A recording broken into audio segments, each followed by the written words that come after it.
Hey guys, I am back today to show you this huge little packet of nail foils here from Beauty Big Bang. It comes stapled at one end, which I love because I can kind of keep them all together. They don't go crazy all over my workspace. I counted 50 individual different nail foils, so that's just a ton of nail foils, and they're all kinds of different colors and patterns and things, although golds and silvers do predominate. But you can see there's some pinks and there's some greens and there's some blues and all kinds of fun stuff like that. So when I use nail foils in my nail art, there are two main ways that I use them. One is that I will adhere to the full nail or most of the nail. Sometimes I will do kind of like little patches for background texture. The other thing that I'll do is stamp with them. And you may have heard that when you are stamping with nail foils, so you stamp your polish, then you put your foil on, that it's better to use certain kinds of foils over others. And the kind of foils that it's best to use are foils like this, that have no pattern on the back and are just smooth. And so I'm thinking probably this one will be pretty good for it too. But when you get ones that kind of look like they have the diamond shadow on it like this, you aren't going to get as good results with your stamping. Also, there are certain stamping polishes, and there are certain foils out there now that are made for stamping. These are not those, but I just thought I'd play around with these a little bit here today and test out a couple of different ones, both with stamping and with a little bit of full nail adhesion, so we can take a look at both of those things with these. So in order to adhere, like full nail adhesion, that kind of thing, you're going to want to use some sort of you're going to want to use some sort of foil glue. This is the one I'm going to be using here. And for my test, I'm going to go ahead and use Moira's foil stamping polish, and this is the silver. I'm going to take two of these and I'm going to put some nail glue on it. Alright, so we're going to put these aside and let them dry. This silver has a nice smooth back to it, so we're going to test that one out. I also want to test this one because it's got almost like a dotted pattern on the back, but it's still smooth. And then I'm going to test one that's got like the bigger dots, so let's try... Ooh, this red. Let's try that one and see how that works as well. Alright, to test it, let's use this image here. This is Uber Chic Beauty 2603. And this will give us some little fine lines and some thicker lines here to play around with. So I got my three different colors here waiting on the side here, and this is my new favorite stamper, by the way, from Hit the Bottle Polish, where you can see everything all at once. It's almost like a magnifying glass. Alright, so there's a couple of different schools of thought on how to do this. So some people say that you should kind of stick it up and down, up and down, up and down, up and down. I have had better results kind of placing it on and just sort of gently just pushing it down. And if you're looking here, you can see it's already sort of sticking to it and taking the form of this stuff underneath. So I kind of rub that in. I try to give it as good a chance as possible to adhere. And then we're going to pull it off and we're going to see how it did. Well, judging by what's remaining, it looks like it did pretty good. Alright, so I didn't do so great down here, but this is perfect. I mean, pretty much just absolutely perfect.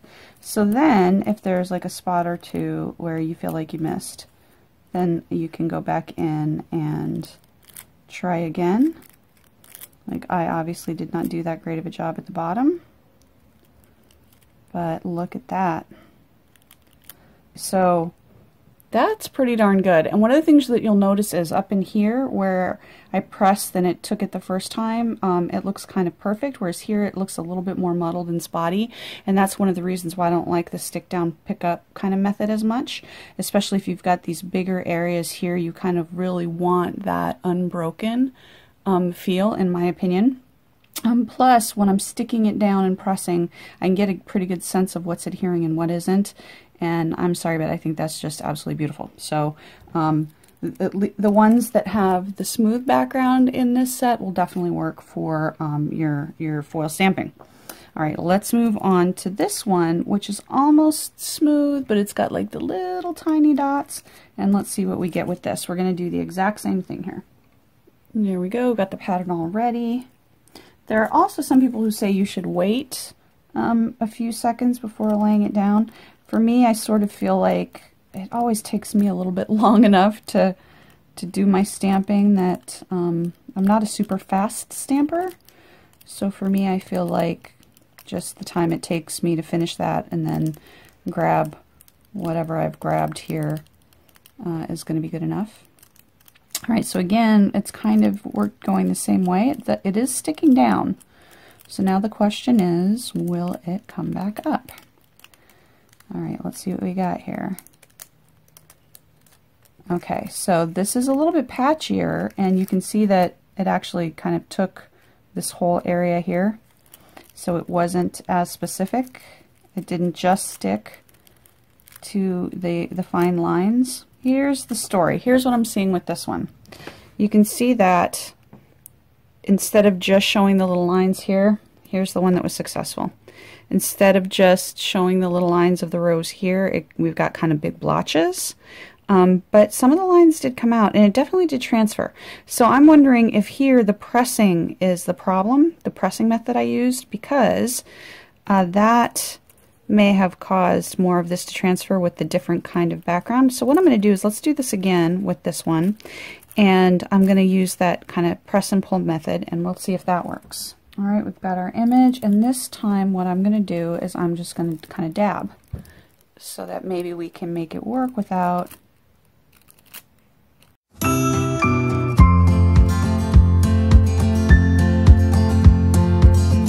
Okay, so here's what happened. When I first held it down, I held it for a little too long and I got that blotch.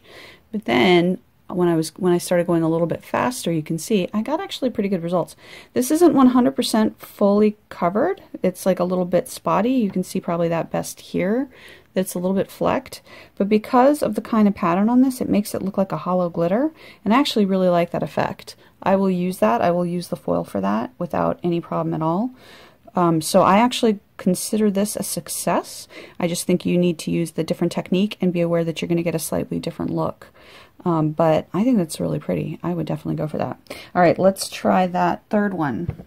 This should not work.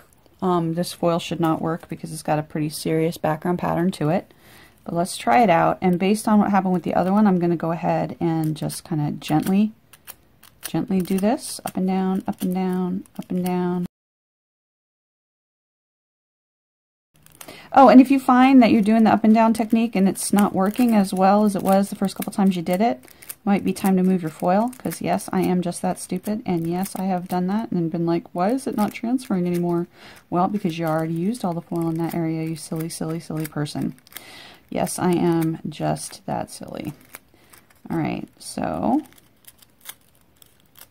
now I'm kind of sticking it for a little bit longer because it seems like the polish is getting drier. I'm trying to get as much of this transfer as I can here. So, all right, now, so for foil that I didn't expect to transfer at all because of the background pattern, I would say that this is actually not too shabby. And once I know to kind of do with foils like this, to do the pick up and push down so that you don't get the big chunks of foil. I don't know, I like that. I think that came out pretty darn well. Again, it has that kind of flecked look. It is not perfect, so you're not getting that smooth, perfect shine like you do with those ones that have the smooth surface on the back. But this is pretty. It does give a gorgeous holographic-y foil kind of look, and I would absolutely do this on the nail. So I'm pretty happy with that. Since we had success with these two more than I thought we would, I went ahead and cut a piece that has that really shattered background, and this has this lovely gradient.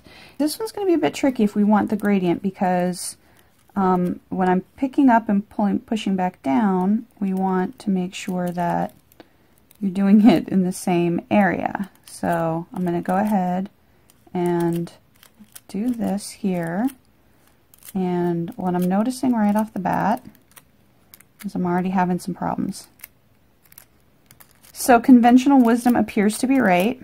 I thought I would push my luck and see what we could do with this, and now I'm just trying to basically, I'm not even caring about the gradient, but I thought we would try it and see what happened. And even when I was being very gentle, I got this big splotch here, and it's not getting very good coverage at all. So yeah, I would say definitely avoid the ones that that have the shattered pattern like that. Also want to try out actual, just putting this over, you know, full nail adhesion over with nail glue, and I want to try to get this kind of pretty little flowery sort of effect here, and see if I can get that full on the nail. So the foil glue is dry, so I'm going to go ahead and press this down, and if you want to try, you can always use an orange stick on this if you want to. I have never really used an orange stick, but if you feel like it's causing you problems and you're not getting good enough coverage, that is definitely a way to do it. Now, I'm trying to get this all in one piece, of course. I want this to not be spotty.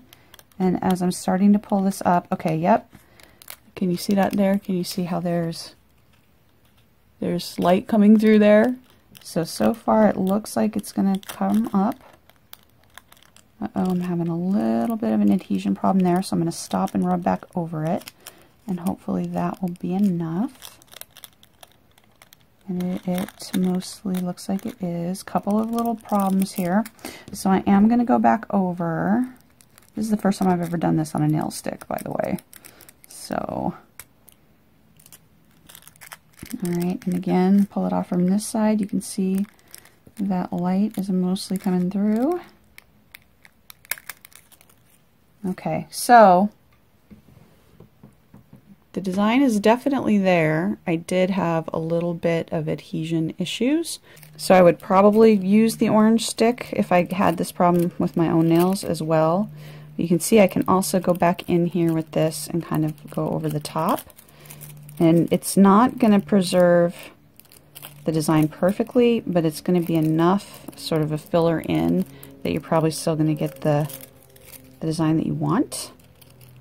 And make sure that that under polish is covered. Now, and that brings up a good point, which is if you're going to do something like this, the smartest thing for me to have done would have been, and I would do this if I were doing it on my actual nail, would be to use a red polish underneath, because then those missing bits, you're never really even going to be able to see that.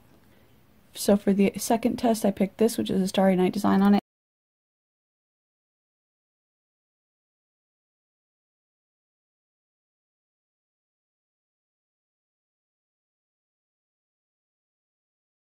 Alright, so there you go. So one thing you may already know is you definitely want to use a water-based top coat when you're playing around with these. So you don't want to, other kinds of top coats will just destroy the surface. So I actually don't have a water-based top coat, so I use my my UNT, I'm not sure how to say it, nail lacquer, which is water-based. This is a base coat, actually. It's a peel-off base coat, but it works really well for this, so I do double duty with it. And what I'm going to do here is I'm going to show you the water-based over this, so you're going to be able to see how the design really pops out. So there you go. There you go. There you can see that. Just really beautiful. All right, and now I'm going to hit this one with Sèche Vite, which is normally my favorite top coat, but you're going to see what it does to foil. And I'm assuming, now this, yeah, you can already see how it's sort of shriveling up. Now, I personally think that that is a very cool gilded effect, and I could see using that on purpose in nail art. I absolutely would. But if it is not what you're going for, and you wanted that design and that pretty foil and that kind of holographic effect, that is not going to make your day happy when you see that. So, here's the comparison, and you can see how the one is smooth and the design is preserved, and the other one now looks kind of like foil that you crumpled up and threw in the garbage. So overall, I think this is a great foil pack. Tons of different foils here, and there's enough here that you can use for a lot of different things. I use the ones that have the more shatter pattern, and we did some really pretty work on with nail foil glue. As far as nail stamping, what we found out here was that smaller patterns like this are going to be fine. So you can see here, you get a lot of those smaller patterns in here. but when there's enough of those smaller patterns here that I think you're going to be able to have plenty here that you want to use for nail stamping, and then you can use the other ones for whatever sort of full nail foil kind of effects that you want.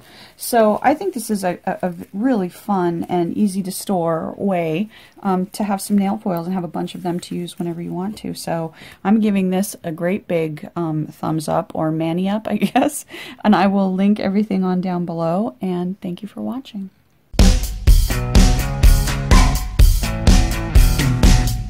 I say blah blah blah blah blah blah blah blah.